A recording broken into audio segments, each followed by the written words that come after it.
Evet, merhabalar. Çok istediniz. Normalde önümüzdeki hafta içi yapacaktım ama çok fazla talep olduğu için sizi kırmayarak koştur koştur 30 kilometre yol gelerek VRS 125 nedir abi? Çeker misin? İnceler misin? Anlatır mısın? Desle arasındaki farklar nedir? VRS alınır mı? Gibi sorularınız vardı. Şimdi bu sebepten dolayı geldim. İki farklı ürünü de sizin için yan yana koyarak anlatmaya çalışacağım. Öncelikle fiyatlarına bakalım. Haliyle bir fiyat farkı var. Şu an DES'i 54.280 liradan veriyorlar. DES'in 125 cc silindir hacmi var. Buradaki güç değeri 925 beygir ve 10 Newton tork. Ama en büyük sebebi 1,5 litrelik yakıt ortalama verisinden dolayı en uygun 125 ve en az yakan 125 cc motorlar arasında şu an DES 125 var. Ama biraz daha iyisi olsun. Yine 125 cc olsun. Yine az yaksın ama biraz daha kaliteli, daha teknolojik, daha özellikli olsun isteyenler var. Bu zamanda karşımıza VRS 125 çıkıyor. Bu da 125 cc fakat gördüğünüz gibi 14.75 beygir gücü var ve 12,5 Newton'da tork değerine sahip. Şimdi VRS 125'te ABS fren sistemi varken DES 125'te ABS fren sistemi yok. Kombine fren sistemi bulunuyor. Şimdi fiyatları gördük. 82.000 yazsa da şu an ben bayiden VRS 125 için alabildiğim nakit fiyatında herhangi bir indirim olmadığını, 82.110 liranın da nakit fiyatı olduğunu söyledi. Bu da beni biraz üzdü. Çünkü ikisi arasında gerçekten 54.000 ve 82.000 arasında yüksek bir fiyat farkı var. Gelelim ürünleri incelemeye. Şimdi ilk göze çarpan nedir? VRS 125'in lastikleri çok daha kaliteli duruyor. Hem daha kalın hem hamur yapısı çok daha iyi. İkisinde de Cordial marka lastikler var ama gördüğünüz gibi VRS 125'in lastik daha kalın. Ve VRS 125'te ABS fren sistemi var. Bundan dolayı da daha büyük diskler var. Aynı zamanda da bir okuyucu var. Burada da ABS'nin devreye girebilmesi için arasındaki okuyucuyu da görebiliyoruz. Şöyle bir farklılık var. Evet, bunda VRS 125'te ABS var fakat fren kaliperi gördüğünüz gibi çok büyük değil. Çift piston görünümlü. Ama VES 125'te yine çift pistonlu çok daha büyük bir fren kaliperi var. Fakat diski daha ufak. Yani bu da kombine frenden dolayı olsa gerek. Burada arkasında da yine her iki ürünün disk frenleri var. Gördüğünüz gibi yine arkada da okuyucusu. Arka fren kaliperi VRS'de daha iyi görünüyor. DES'e bakalım. Çok daha ufak bir disk ve çok daha ufak bir fren kaliperi var burada. İkisi de tek pistonlu. Şimdi ürünlere bir de sağ açıdan bakalım. Evet, VRS 125 çok daha tarz duruyor. Nasıl tarzlar? İki üründe de teker üstü çamurluk tutucusu olsa da VRS'de çok daha uzun ve ilave olarak da yine arkada sıyırıcı da konulmuş. Yani motor iç kısmı tamamen çamurdan ve sudan korunmuş durumda görünüyor. Özellikle kış aylarında kullananlar için bence çok daha iyi. Arka lastiklerde de göründüğü gibi kalınlıktan dolayı fark var. VRS 125 burada çok daha kaliteli, daha kalın bir teker kullanıyor. Şimdi her iki üründe 125 cc evet ama motor blokları aynı mı diyeceksiniz? Gördüğüm kadarıyla değil. Şanzımanı da motor bloğu da farklı. Neyden bahsediyorum? Bakınız. Bloğa. Evet, hava filtre kazanı aynı gibi görünse de bloğu ve şanzımanı farklı görünüyor. Bir de VRS'ye bakalım. Daha derli toplu, kapalı. Daha yüksek şanzıman sıvısı dolumuna sahip. Buradaki havalandırması doğrudan koltuk altına doğru gidiyor. Yani birçok görüntüsü farklı. Burada tam gösteremeyeceğim size ama ben çekim yapmadan önce eğilip baktım. Motor blokları farklı arkadaşlar. Zaten bu ürün su soğutmalı. Bakın burada radyatörü de var. Çok büyük olmasa da su soğutmalı bir radyatörü var.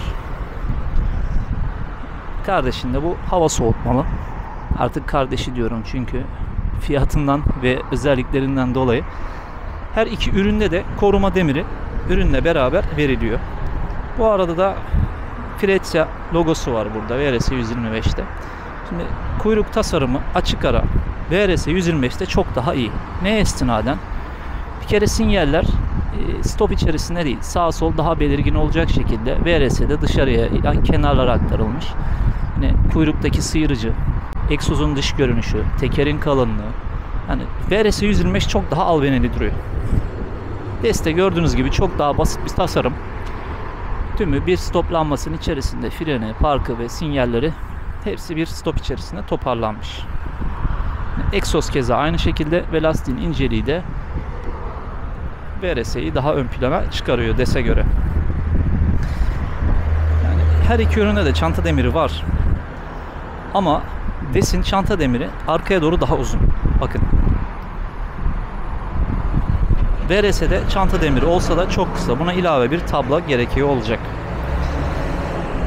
Burada da 4 zamanlı ve sıvı soğutmalı ibaresini görüyorsunuz. Hava filtresinin de kazanı daha farklı biçimde, yani şekil olarak aynı bir görünüyor ama bazı farklılıklar var. DES'te kötü görünen ayaklıklar VRS içerisinde, VRS'de tamamen gövde içerisine kapanabilir durumda. Şimdi sürüş pozisyonuna göre bakıldığında DES'in şu ayaklarınızı uzatamıyorsunuz.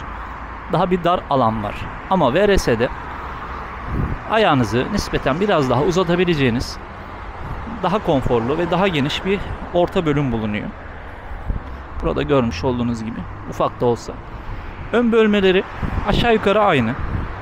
Yani DES ve VRS'nin koyabileceğiniz ön bölmeleri aynı.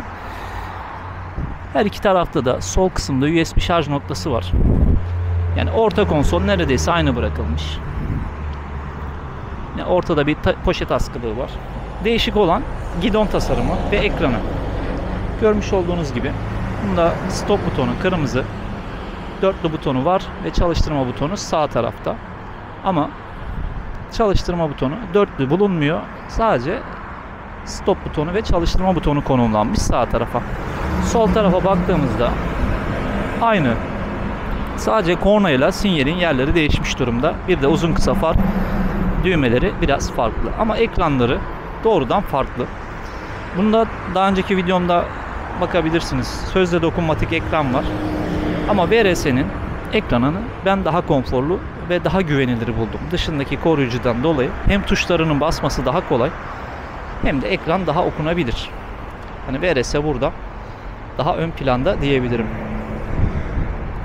Son olarak VRS'de mercek farlar var.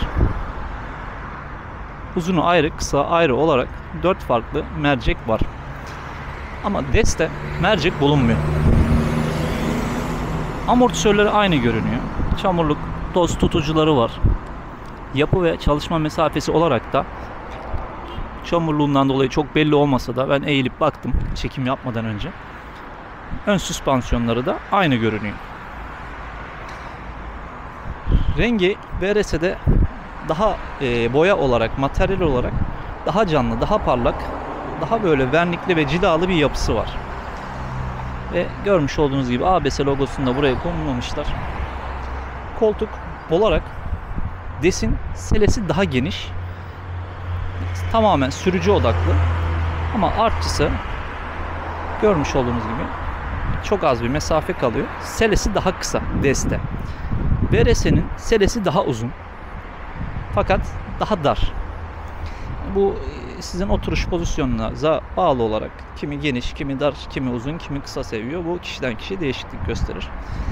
Bir diğer farklılık, DES'te koltuk açmak için buradan butona basmanız gerekiyor. Fakat VRS'de buradan anahtarı sola çevirerek koltuğu açabiliyorsunuz. En büyük farklılık da benim şaşırmış olduğum nokta sele altı. VRS'de çok ufak, yani yarım kask, evet belki kaskınıza göre değişir. Aralarında da 1 litre kadar da yakıt deposunda farklılık bulunuyor. DES'in sele altı çok daha geniş görünüyor. Yani şu şekilde yan yana baktığınızda da aradaki farkı kendiniz de görebilirsiniz. Bunun da sebebi DES'te 9 litre, VRS'de 10 litre yakıt deposu görünüyor.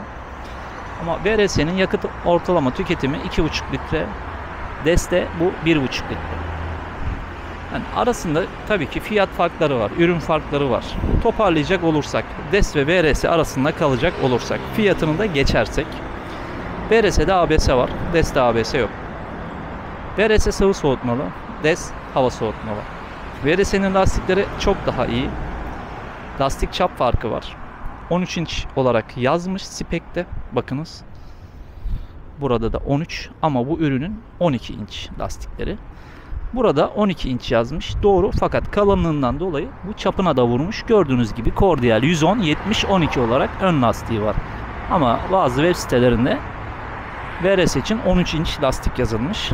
Doğru olanı her iki ürün içinde 12 inçtir.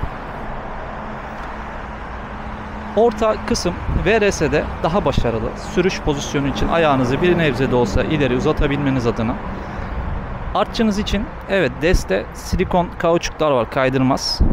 Fakat kapanmıyor. Bu şekilde aralık kalıyor. VRS'de tam kapanıyor fakat üzerinde herhangi bir kaydırmaz silikon yok. Egzozları farklı. Yani sadece dış görüntüsü değil, egzozun kendisi de farklı.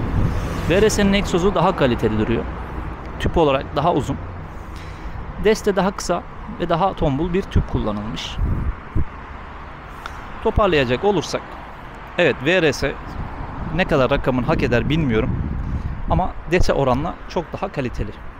Her iki ürünün de arka süspansiyonları ayarlanabilir durumda. Ve bakınız.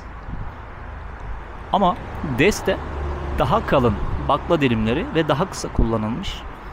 VRS'de daha ince bakla dilimleri, yani amortisördeki helazonun kalınlığından bahsediyorum. Muhtemel, şu an için kullanmadım VRS'yi ama VRS'nin süspansiyonları daha yumuşak görünüyor. Daha konforlu olarak görünüyor. Sizin isteğiniz üzerine bu video elimden geldiği kadar anlatmaya çalıştım. Kusura bakmayın, biraz rüzgarlı. Bu sebepten yol sesleri ve rüzgar sesinden dolayı sizden özür diliyorum. Kanalımda motorlarla ilgili birçok video mevcut. İzlemenizi tavsiye ederim. Bu videoyu da izlediğiniz için size teşekkür ederim.